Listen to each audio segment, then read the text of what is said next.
আসসালামু আলাইকুম ওয়া রাহমাতুল্লাহি ওয়া বারাকাতুহু। ইন্নাল হামদালিল্লাহ নাহমাদুহু ওয়া নাস্তাঈনুহু ওয়া নাউযু বিল্লাহি মিন শুরুরি আনফুসিনা ওয়া মিন সাইয়্যিআতি আ'মালিনা মান ইয়াহদিহিল্লাহু ফালা মুদিল্লা লাহু ওয়া মান ইউদ্লিল ফালা হাদিয়া লাহু ওয়া আশহাদু আন লা ইলাহা ইল্লাল্লাহু ওয়াহদাহু লা শারীকা লাহু ওয়া আশহাদু আন্না মুহাম্মাদান আবদুহু ওয়া রাসূলুহু। أما بعد فأعوذ بالله من الشيطان الرجيم وسابقوا إلى مغفرة من ربكم وجنة عرضها السماوات والأرض أعدت للمتقين।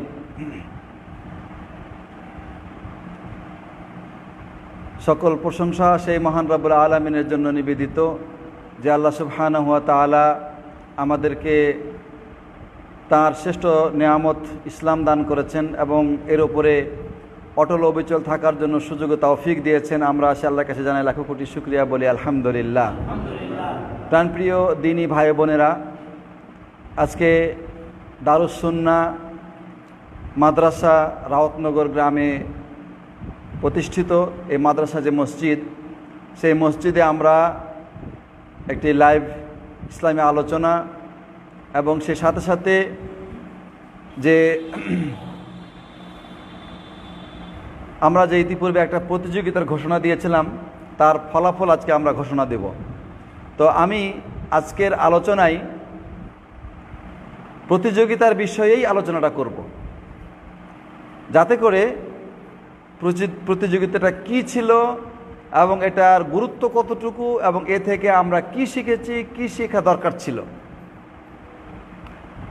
তো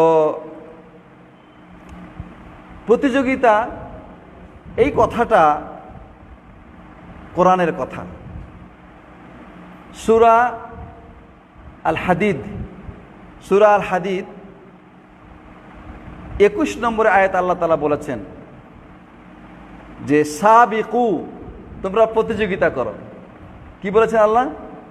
আল্লাহ বলছেন প্রতিযোগিতা করো। কিসের প্রতিযোগিতা? আমরা প্রতিযোগিতা করি ধন সম্পদ উপার্জনের ক্ষেত্রে। প্রতিযোগিতা হয় কে বড় নেতা হতে পারে, প্রতিযোগিতা হয় কে চ্যাম্পিয়ন হতে পারে, কে গোল্ড মেডেল পেতে পারে, এইসব প্রতিযোগিতা হয়। কিন্তু আল্লাহ সুবহানাহু ওয়া তাআলা আমাদেরকে আদেশ করেছেন সেই প্রতিযোগিতা করতে, যেই প্রতিযোগিতায় বিজয়ী হলে আপনি আল্লাহর মাগফিরাত পাবেন, যেই প্রতিযোগিতার বিজয়ীকে জান্নাত দিয়ে পুরস্কৃত করা হবে। আল্লাহ বলছেন যে সাবিকু, তোমরা প্রতিযোগিতা করো। কিসের প্রতিযোগিতা? ইলা মাগফিরাহ, তোমাদের রবের মাগফিরাত পাওয়ার কাজের প্রতিযোগিতা। যে কাজ করলে রব ক্ষমা করবেন সেই কাজের প্রতিযোগিতা করো। ওয়া জান্নাহ, এবং জান্নাত পাওয়ার প্রতিযোগিতা করো। যে কাজ করলে জান্নাত পাওয়া যাবে সেই কাজের প্রতিযোগিতা করো। তারপরে আল্লাহ তাআলা জান্নাতের একটা ছোট্ট বিবরণ দিয়ে বলেছেন আরদুহা কাআরদিস সামাই ওয়াল আরদ, যে জান্নাতের চওড়া হচ্ছে, প্রশস্ততা হচ্ছে জমিন থেকে নিয়ে আসমান পর্যন্ত। এই মাটি থেকে নিয়ে ছাদের এই সময় জায়গাটুকু কতখানি?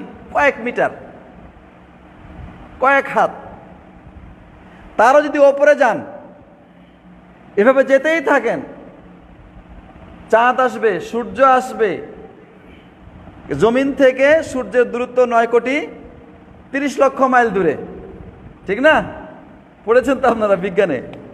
তো তারও ওপরে গ্রহ, উপগ্রহ, তারপরে আসমান। আল্লাহ সুবহানাহু ওয়া তাআলা জান্নাতের চওড়া, জান্নাত কতটুকু চওড়া সেটা বলছেন, লম্বা কতটুকু এটা বলছেন না। চওড়াটা সাধারণত কি হয়? কম হয়, আর লম্বাটা বেশি হয়। তা আল্লাহ কমটা এভাবে বলতেছেন যে কমের পরিধিটা হচ্ছে জমিন থেকে না আসমান পর্যন্ত যতখানি, এতখানি। ওয়াইদ্দাত লিল্লাযিনা আমানু বিল্লাহি ওয়া রাসূলিহি, এই জান্নাত তারা তৈরি করেছেন ওই সমস্ত লোকদের জন্য যারা আল্লাহর প্রতি ঈমান আনয়ন করেছে এবং তার রাসূলের প্রতি ঈমান আনয়ন করেছে তাদের জন্য। তাহলে আল্লাহ এবং রাসূলের প্রতি ঈমান আনয়নকারীদের জন্য এই সুসংবাদ। আল্লাহ সুবহানাহু ওয়া তাআলা সূরা কাহফের মধ্যে বলেছেন, ইন্নাল্লাযীনা আমানু ওয়া আমিলুস সালিহাতি কানাত লাহুম জান্নাতুল ফিরদাউসি নুজুলা। নিশ্চয় যারা ঈমান এনেছে এবং নেক কর্ম করে তাদের জন্য রয়েছে জান্নাতুল ফিরদাউসের মেহমানখানা। তাদের জন্য জান্নাতুল ফিরদাউস রয়েছে। তাহলে ঈমানদারদের জন্য, নেক কর্মশীল ব্যক্তিদের জন্য এই জান্নাতের সুসংবাদ আল্লাহ সুবহানাহু ওয়া তাআলা দিয়েছেন। অতএব এই জান্নাতের কাজে প্রতিযোগিতা করার এই আদেশ কে করেছেন? আল্লাহ করেছেন। মসজিদে আগে আসবেন, আগে জান্নাতে ঢুকবেন। মসজিদে যে পিছে পড়ে যাবে ও জান্নাত থেকেও পিছে পড়ে যাবে। যারা মুনাফেক, লোক দেখানোর জন্য তারা নামাজ পড়তে আসে, ওই দিন তারা ঠেকে যাবে। কোরআনে সূরা হাদীদের মধ্যেও যে আলোচনা আছে, আল্লাহ তাআলা মুমিনদেরকে, নামাজীদেরকে নূর দিবেন। তারা নূর নিয়ে পুলসিরাতের অন্ধকার পাড়ি দিয়ে রাস্তা দেখে তারা পার হবে। পিছন থেকে মুনাফিকরা বলবে, ভাই একটু থামো, আমাদের একটু নূর দাও, যে নূর তোমাদের আছে সেই নূর আমাদেরকে একটু দাও। কোরআনে আল্লাহ বলেছেন। তখন মুমিনরা বলবে, ইরজিউ ওয়ারাআকুম ফালতামিসু নূরা, তোমরা পিছনে যাও, যেখান থেকে আমরা নূর এনেছি ওখান থেকে নূর তোমরা নিয়ে আসো। তখন তারা পিছনের দিকে যাইতে চাইবে বা পিছনের দিকে তাকাবে। আল্লাহ বলছেন, ফালতামিসু নূরা ফাদুরিবা বাইনাহুম বিসুরিন লাহু বাবুন বাতিনুর রাহমা ওয়া যাহিরু মিন কিবালিহিল আযাব। তারা পিছনের দিকে যাবে, ইতিমধ্যে ওই মুমিন এবং মুনাফিকের মাঝখানে একটা দেয়ালের মতো করে খাড়া করে দেওয়া হবে। মুমিন চলে যাবে রহমতের মধ্যে, আর মুনাফিক আযাবের মধ্যে পড়ে যাবে। আল্লাহু আকবার। সুতরাং দেখবেন মুনাফিক শ্রেণীর মানুষ তারাও কিন্তু নামাজে আসে, কিন্তু মানুষকে দেখানোর জন্য। আল্লাহ নবী সাল্লাল্লাহু আলাইহি ওয়াসাল্লামের জামানায় এরকম মুনাফিক ছিল, মাঝে মধ্যে নামাজে আসতো। বিশেষ করে ফজরের নামাজে এই মুনাফিকদের খুঁজে পাওয়া যেত না। এজন্য আল্লাহ নবী সাল্লাল্লাহু আলাইহি ওয়াসাল্লাম বলে দিয়েছেন যে মুনাফিক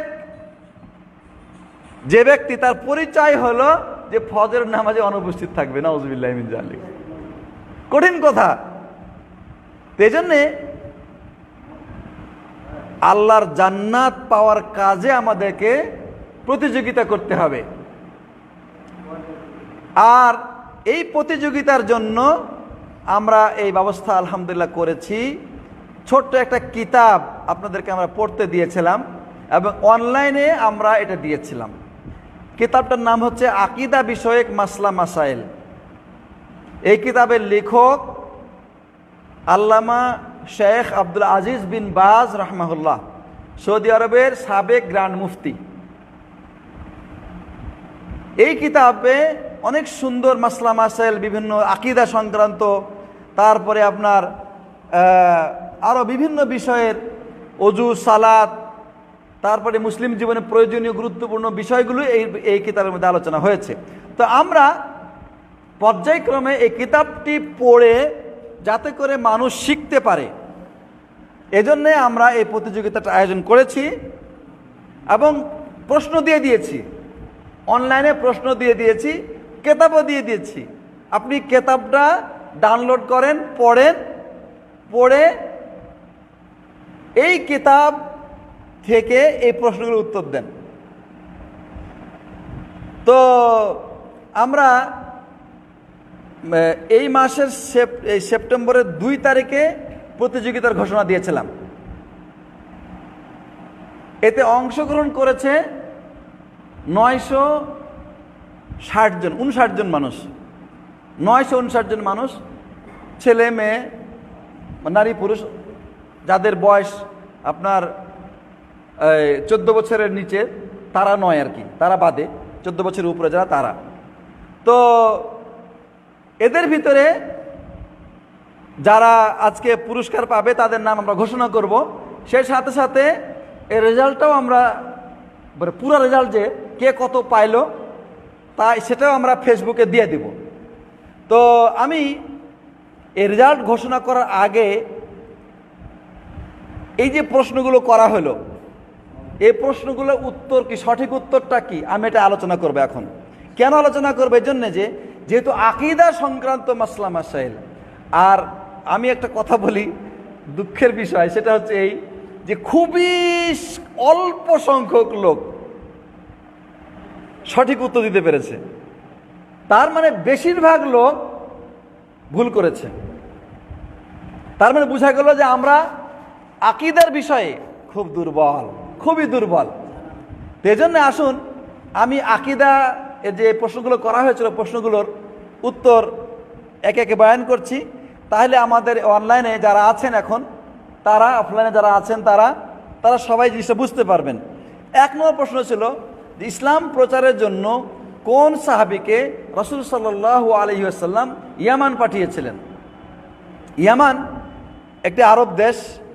তো রাসূল সাল্লাল্লাহু আলাইহি ওয়াসাল্লাম একজন সাহাবীকে বললেন যে ইন্নাকা তাতি কওমান আহলা কিতাবিন ফাআউয়ালু মা তাদউহুম ইলাইহি শাহাদাতু আন লা ইলাহা ইল্লাল্লাহ, যে তুমি একটা এলাকায় তোমাকে আমি পাঠাচ্ছি যেখানে অধিকাংশ বসবাসকারী হচ্ছে আহলে কিতাব। আহলে কিতাব মানে ইহুদি এবং খ্রিস্টান।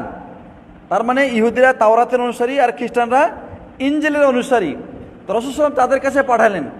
পাঠানোর সময় তিনি তাদের নবী সেই সাহাবীকে বললেন যে তুমি যে দাওয়াতি কাজ করবে, তাদেরকে যে ইসলামের দিকে দাওয়াত দিবে, কিভাবে, কি দিয়ে শুরু করবে? তো বললেন যে আউয়ালু, সর্বপ্রথম মানুষকে যে কথার দিকে আহ্বান করবে সেটা হচ্ছে শাহাদাতু আল্লা ইলাহা ইল্লাল্লাহ,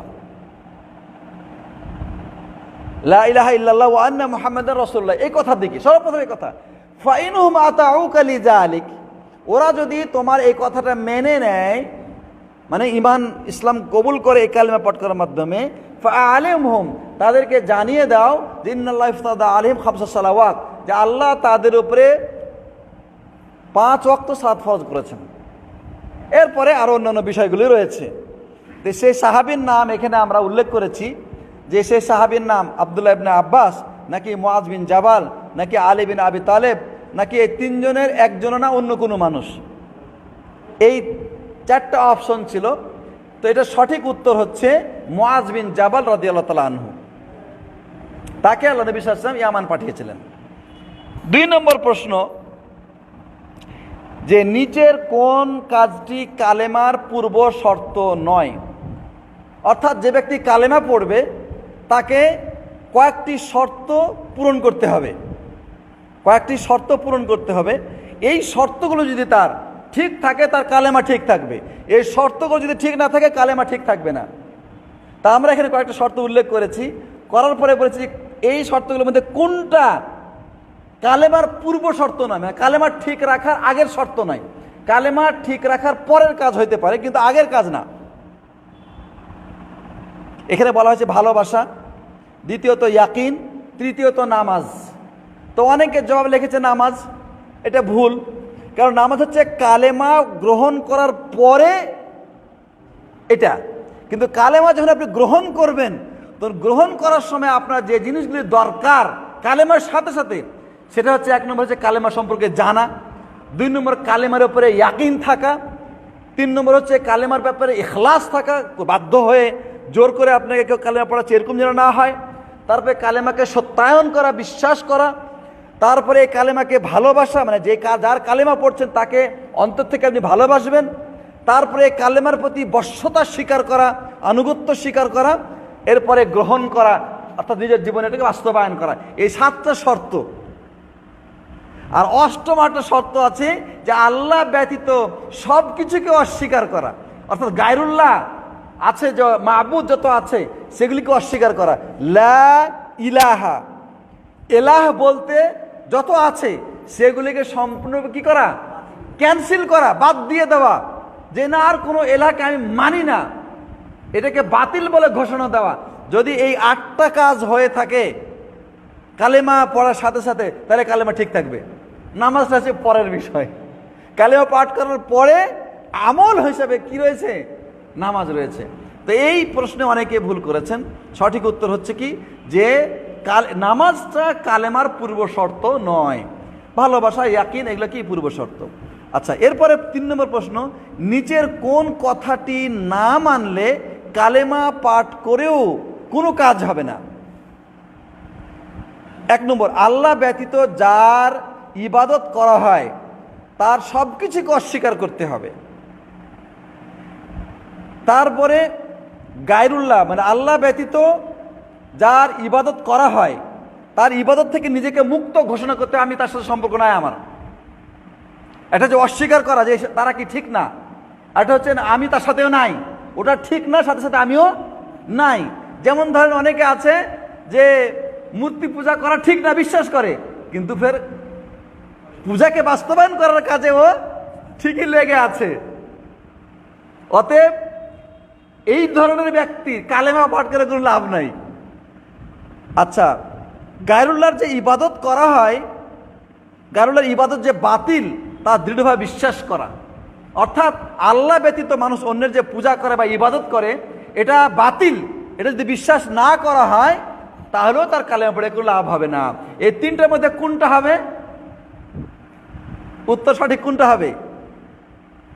আল্লাহ ব্যতীত যার ইবাদত করা হয় তার সব কিছুকে অস্বীকার করা, গায়রুল্লাহর ইবাদত থেকে নিজেকে মুক্ত করা, গায়রুল্লাহর ইবাদত যে বাতিল তা দৃঢ়ভাবে বিশ্বাস করা। কোনটা হবে? তিনোটাই। এখানে একটাও বাদ যাওয়া যাবে না। হ্যাঁ, আকীদার বিষয় এগুলা মানে মোটা জ্ঞানে বোঝা যাবে না, একটু গভীর জ্ঞান নিয়ে চিন্তা করতে হবে।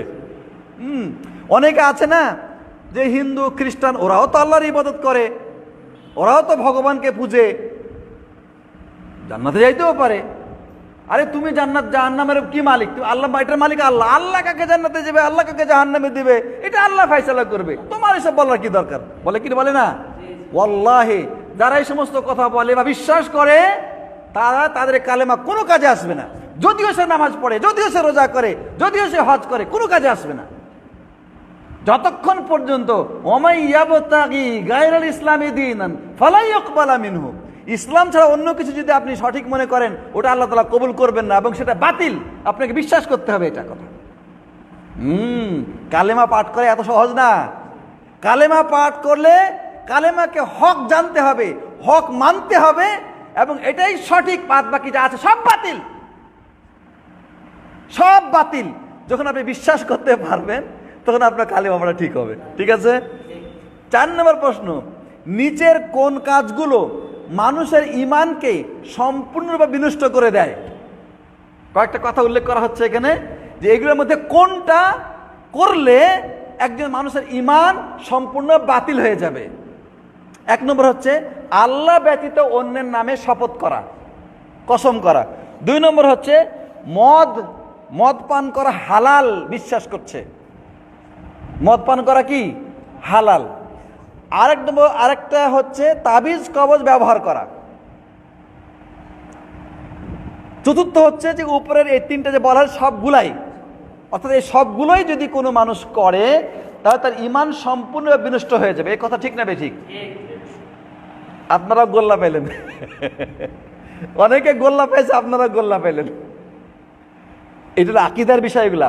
তাবিজ কবজ ব্যবহার করলে ঈমান সম্পূর্ণ নষ্ট হয় না, কিছুটা নষ্ট হয়।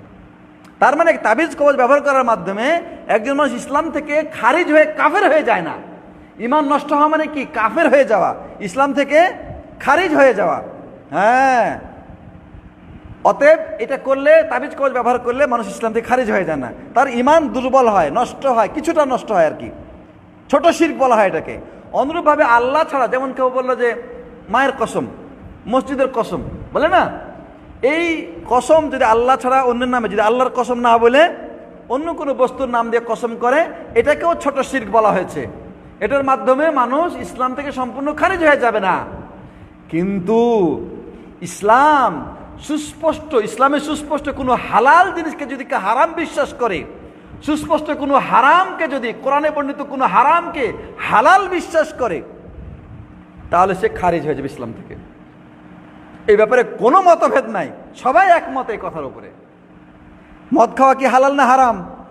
এ কথা কি হুজুররা গবেষণা করে বলেছে, নাকি কোরআনে ডাইরেক্ট মদের কথা আছে? ডাইরেক্ট আছে কোরআনের মদ শব্দটা আল্লাহ উল্লেখ করেছেন, ইন্নামাল খামরু ওয়াল মাইসির হুররিমাত আলাইকুমুল খামরু ওয়াল মাইসির, তোমাদের জন্য মদ এবং জুয়াকে হারাম করা হয়েছে। এই কথার আলাদা কোনো ব্যাখ্যা আছে? যে মনে হয় এটা দিনের বেলায় হারাম, রাতে হারাম না, অথবা খায়া নামাজে আসা যাবে না, খাওয়া যাবে নামাজে আসা যাবে, এরকম ব্যাখ্যাটা আছে? নাকি ডাইরেক্ট হারাম শব্দ ব্যবহার করা হয়েছে? এখন কিছু লোক আছে তারা মদ পান করে, আর এরকম যদি উল্টাপাল্টা ব্যাখ্যা করে এটাকে হালাল বিশ্বাস করে, ইসলাম থেকে সে খারিজ হয়ে যাবে। এই ব্যাপারে সমস্ত আলেম একমত। মনে করেন যে রুটি খাওয়া হালাল না হারাম? হালাল। কোনো মানুষ যদি বলে যে রুটি খাওয়া হারাম, সুস্পষ্ট এটা হালাল। খেজুর খাওয়া হালাল, পানি খাওয়া হালাল। এই জিনিসগুলো ইসলামে সুস্পষ্ট কোনো হালাল বস্তুকে যদি কেউ হারাম বিশ্বাস করে, নামাজ পড়া ফরজ, কেউ যদি বলে না নামাজ পড়তে হবে না, রোজা রাখা ফরজ, বলছে রোজা বলতে কিছু নাই, আরে জাকাত বলতে কিছু, জাকাত দিলে পকেটে পয়সা কমে যাবে, এরকম ইসলামের সুস্পষ্ট কোনো বিষয়কে কেউ যদি অস্বীকার করে বা করতে হবে না, না করলেও চলবে বিশ্বাস করে, তার ঈমান সম্পূর্ণ নষ্ট হয়ে যাবে। সুতরাং এখানে উত্তর কোনটা সঠিক হবে? মদ পানকে হালাল বিশ্বাস করলে ইসলাম থেকে সে সম্পূর্ণ খারিজ হয়ে যাবে, ঈমান তার সম্পূর্ণ নষ্ট হয়ে যাবে। ঠিক আছে? আচ্ছা, এখানে এবার কয়েকটা কাজ উল্লেখ করা হয়েছে 5 নম্বর প্রশ্নে, যে কোন কোন কাজের কারণে মানুষের আমল সম্পূর্ণরূপে বরবাদ হয়ে যেতে পারে, মানে আমল বরবাদ হয়ে যাবে। ঠিক আছে, আমল বরবাদ হয়ে যাবে কোন, মানে শুনেন, আগে তো ঈমান বরবাদের কথা বলা হয়েছে, এবার আমল বরবাদ করা হলো। আচ্ছা, যার ঈমান বরবাদ হয়েছে তার কি আমল ঠিক থাকবে? মানে কথাটা প্রশ্ন একই রকম, কিন্তু একটু অন্যভাবে বলা হলো আর কি। আচ্ছা, অন্তরে নেফাকি পোষণ করা, এটা বুঝেন? কে বুঝেন? অন্তরে মুনাফিকি রাখা, অন্তরে মুনাফিকি রাখা বুঝেন না?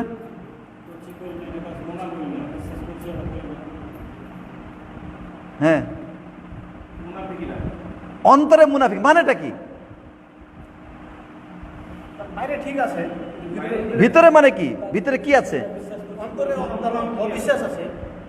হ্যাঁ, এটা কি ভিতরে মুনাফিক? এটা কি?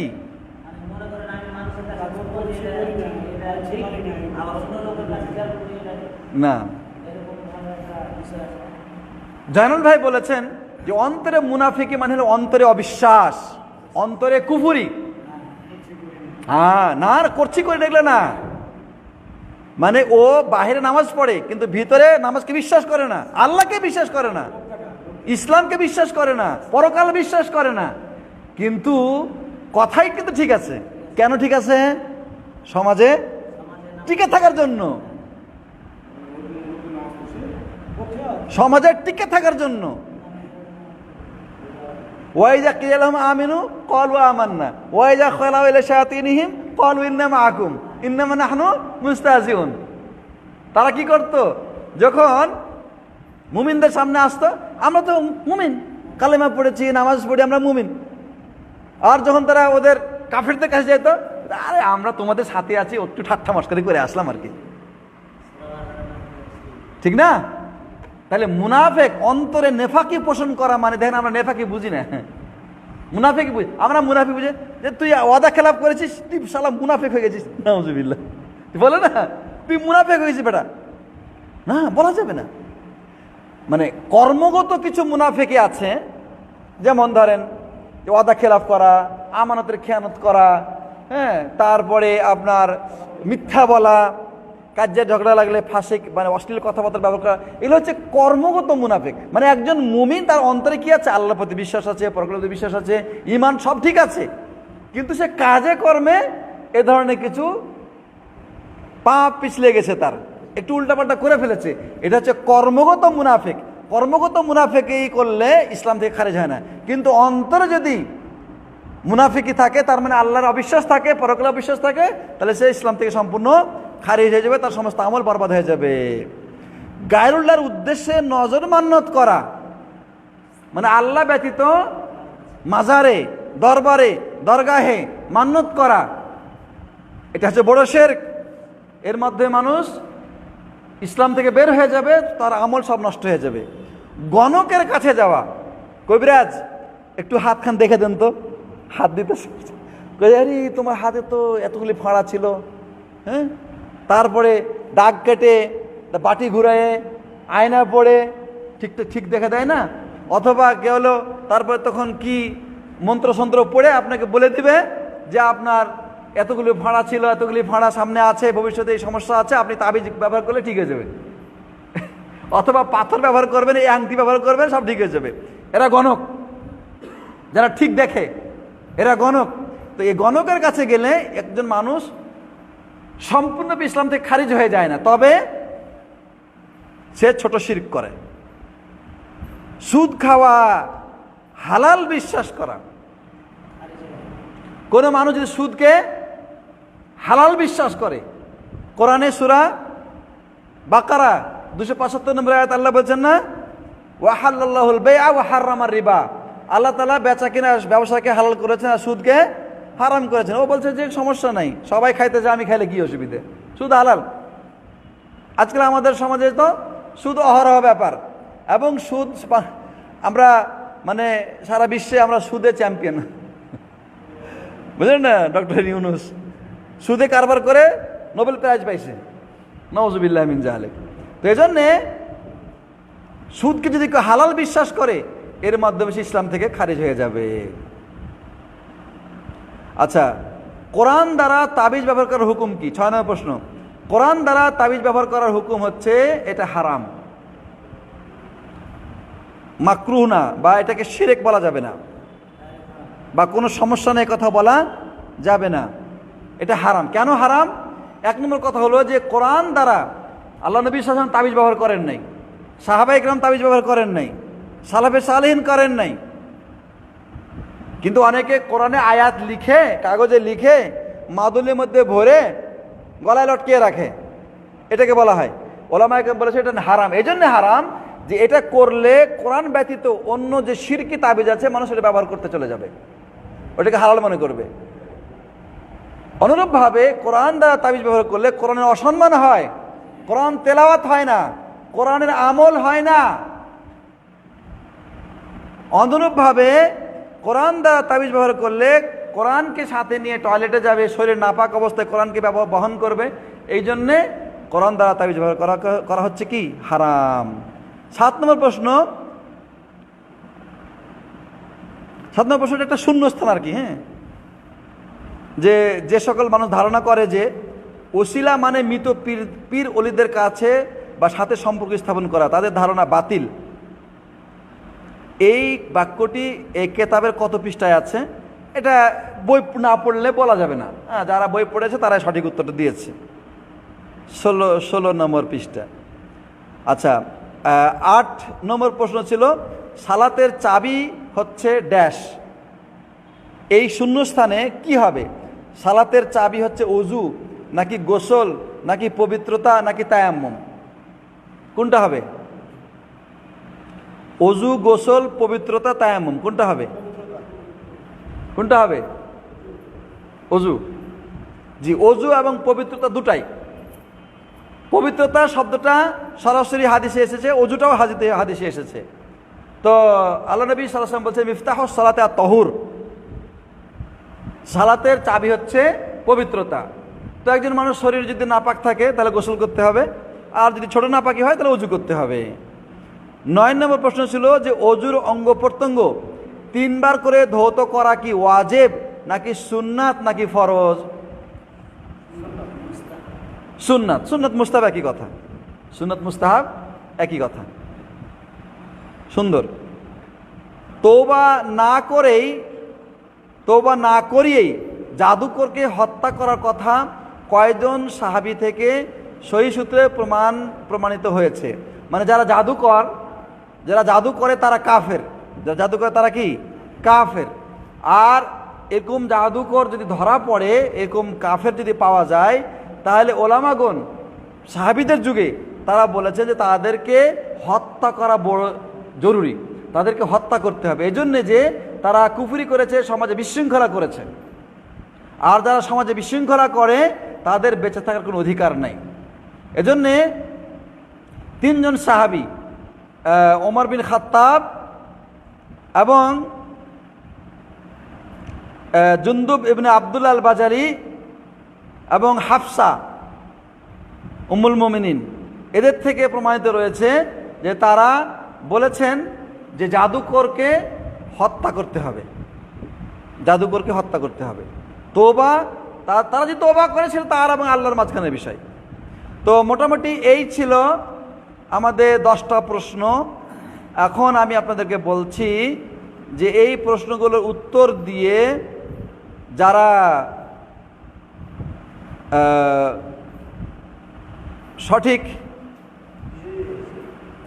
সঠিকভাবে মানে বিজয়ী হয়েছেন এবং 100 নাম্বার পেয়েছে, 100-র মধ্যে 100 নম্বর পেয়েছে, তাদের সংখ্যা হচ্ছে 32 জন।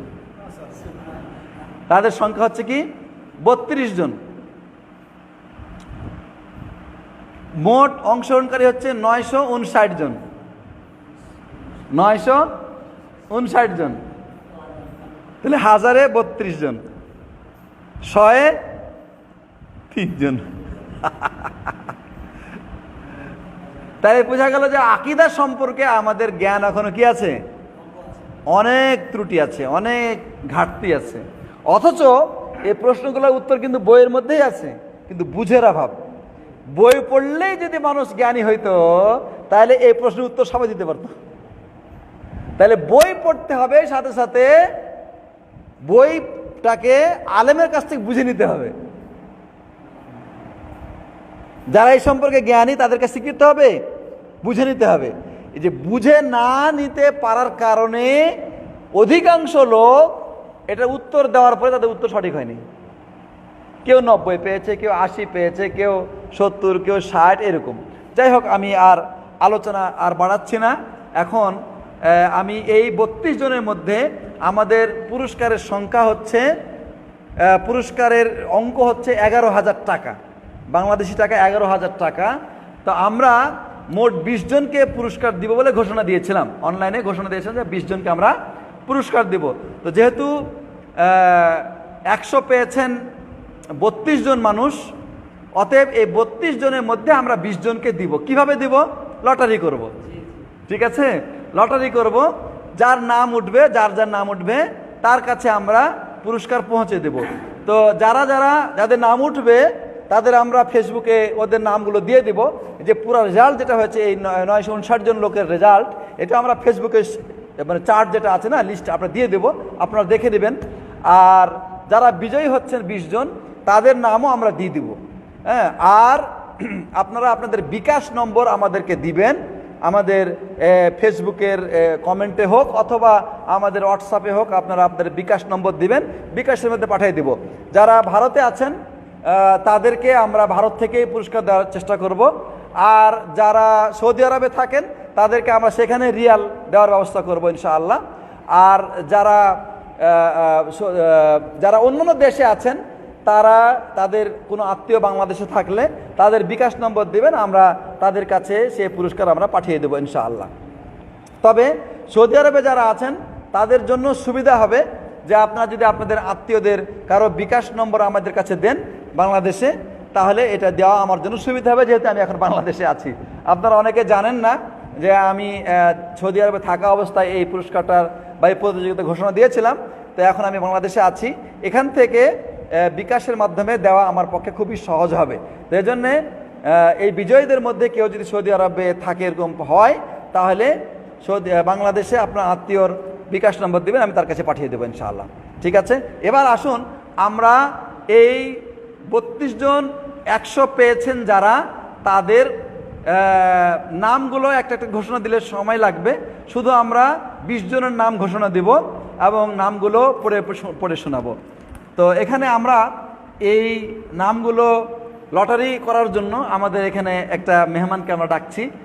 ছোট্ট একটা আমাদের পরী আছে, একটু মামুনি আসে, আসেন এখানে আসেন।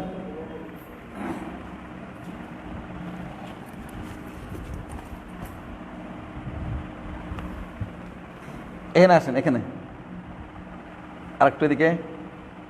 হ্যাঁ, আর এটা ম্যাকটা একটু সামনের দিকে নেন, আস্তে করে নেন। হ্যাঁ, আস্তে করে ধরেন। যান, আরো যান, আরো যান, আরো যান, আরো যান। নামাই দেন যাতে করে এটা দেখা যায়, এটা যেন দেখা যায়। হ্যাঁ, এটা এটা ধরেন। হ্যাঁ, আর একটু নামান, নামান। হ্যাঁ, এবার আর একটু পিছিয়ে নেন, তাহলে আরো পিছিয়ে নেন, আরো পিছিয়ে নেন।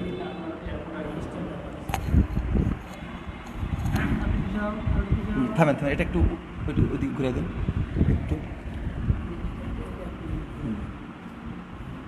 চলেন, চলেন।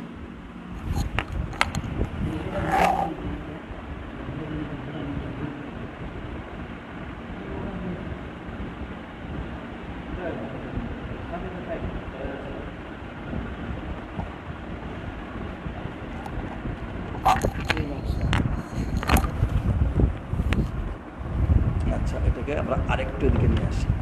জি, আরেকটু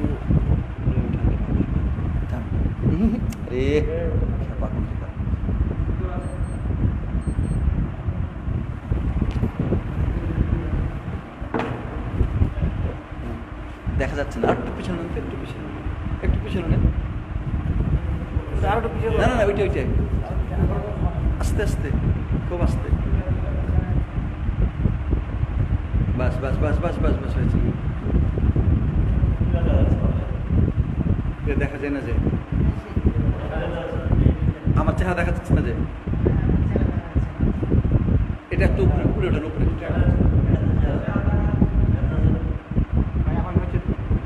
ধরে থাকতে হবে না। হ্যাঁ, এবার হয়েছে, এবার হয়েছে। বাস বাস বাস বাস। হ্যাঁ, ঠিক আছে। এবার আমরা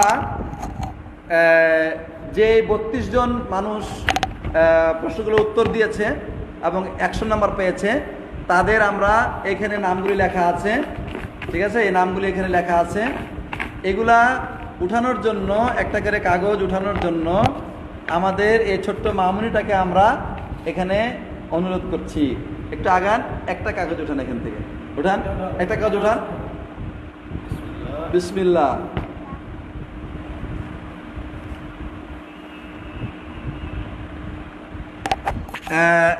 নাইম সিদ্দিক আব্দুর রৌফ, 1 নম্বর নাইম সিদ্দিক আব্দুর রৌফ, এটা রাখেন, হারাইবেন না। এবার না, নাম আছে, নাম আছে, নাম আছে, সিরিয়াল নাম্বার লাগবে না, খালি ওটা আপনি হেফাজত করে রাখেন। এবার একটা নেন। মাশাআল্লাহ। না না, সব সব এক সমান। 550 টাকা করে পুরস্কার, এক একজনে 550 টাকা করে পুরস্কার। জায়েদ আব্দুল পিতা নাজমুল, জায়েদ আব্দুল। আরেকটা উঠান।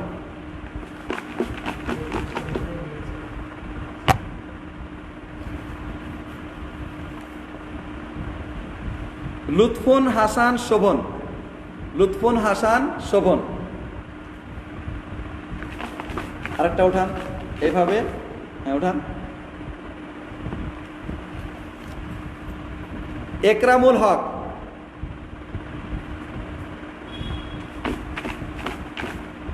আওয়াজ কি শোনা যায়? হ্যাঁ, ওঠা ওঠা ওঠা ওঠা।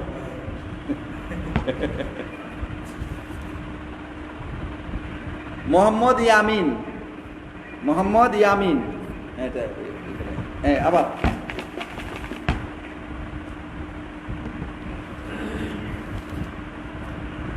আব্দুর রহমান আব্দুল মতিন, আব্দুর রহমান আব্দুল মতিন। হ্যাঁ উঠান, একটা উঠান।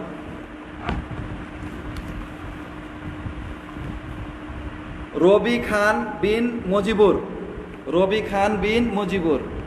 এগুলা ভাঁজ হয়ে আছে, এগুলা আলাদা করে আর একটু ছোট করলে ভালো হতো আর কি। একটা মধ্যে আটটা ঢুকে গেছে, এই যে একটা মধ্যে আটটা ঢুকে গেছে, ঠিক আছে। আচ্ছা যাই হোক, হ্যাঁ এবার উঠান, একটা উঠান।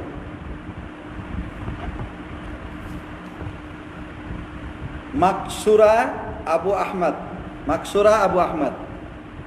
কয়টা গুনেন কিন্তু ফের 20টা বেশি যেন না, 20টা বেশি যদি হয়, আর যদি নাম ঘোষণা আছে পুরস্কার আপনাকে দেওয়া লাগবে।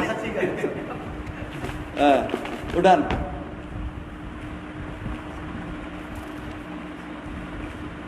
আব্দুল জব্বার বিন আতাউর রহমান, আব্দুল জব্বার বিন আতাউর রহমান। হ্যাঁ উঠান, একটা উঠান। মাসুমা ওয়াইজুল্লাহ,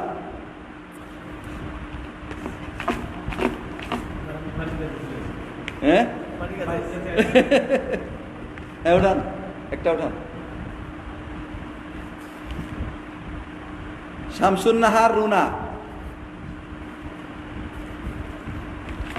উঠান, একটা উঠান।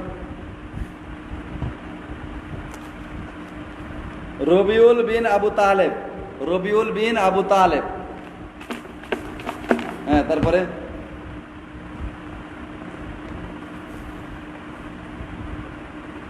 জাবির হোসেন, জাবির হোসেন। হ্যাঁ ওঠান।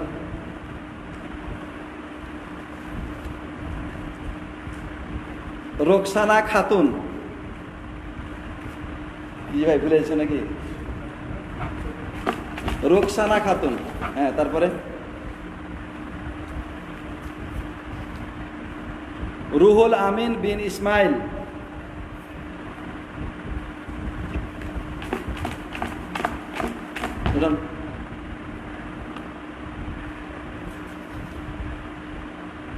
মিজানুর রহমান, মিজানুর রহমান। তারপরে উঠান।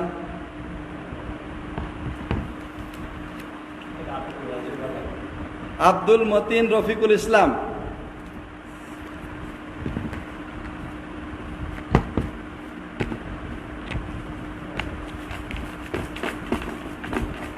উঠান।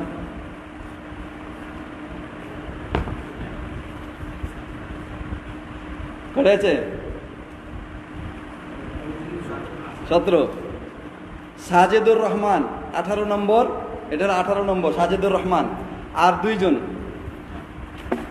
হ্যাঁ উঠান, খুলেন খুলেন খুলেন। হ্যাঁ আবু আবু ওবায়দা, আবু ওবায়দা, এটা 19 নম্বর, তাই না? আর একটা, এটা শেষ।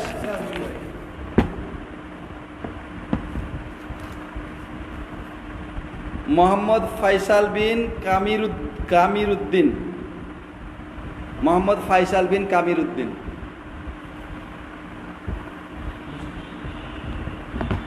এই 20টা হয়েছে তো, 20 জন হয়েছে না? তো আলহামদুলিল্লাহ আমরা আজকে, আপনি বসেন। হ্যাঁ আপনি কিছু পুরস্কার না দিলে কেমন হয়? এখন 50 টাকা যান, বিসমিল্লাহ। হ্যাঁ হ্যাঁ এটা 50 টাকা পুরস্কার দিয়েছি, যাদেরকে 550 দেওয়া হবে তাদের কাছ থেকে 50 করে কেটে নেওয়া হবে। যাই হোক, তো আলহামদুলিল্লাহ আমাদের আজকের প্রতিযোগিতার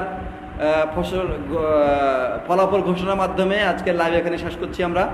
তো ইনশাআল্লাহ অচিরেই আবার আমরা আরেকটা প্রতিযোগিতা নিয়ে আপনাদের সামনে উপস্থিত হব, তখন আবার এর চাইতে বেশি পুরস্কারের ঘোষণা থাকবে ইনশাআল্লাহ। এই সামনে রবিউল আউয়াল আসছে, রবিউল আউয়াল উপলক্ষে ইনশাআল্লাহ বড় একটা অ্যামাউন্টের পুরস্কারের ঘোষণা আসতেছে অচিরেই ইনশাআল্লাহ। তো আল্লাহ সুবহানাহু ওয়া তাআলা যেন আমাদের সবাইকে দিনের ওপরে, ইমানের ওপরে, নেক আমলের অটল অবিচল রাখেন, এবং আমরা যেন এই ইমানকে বিশুদ্ধ করতে পারি এবং বিশুদ্ধ ইমানে চলতে পেরে আল্লাহ আমাদের সেই তৌফিক দান করেন। আমিন। ওয়া সাল্লাল্লাহু আলা নবিয়িনা মুহাম্মদ ওয়া আলা আলিহি ওয়া সাহবিহি আজমাইন। জাযাকুমুল্লাহ খাইর। আসসালামু আলাইকুম ওয়া রাহমাতুল্লাহি ওয়া বারাকাতুহু।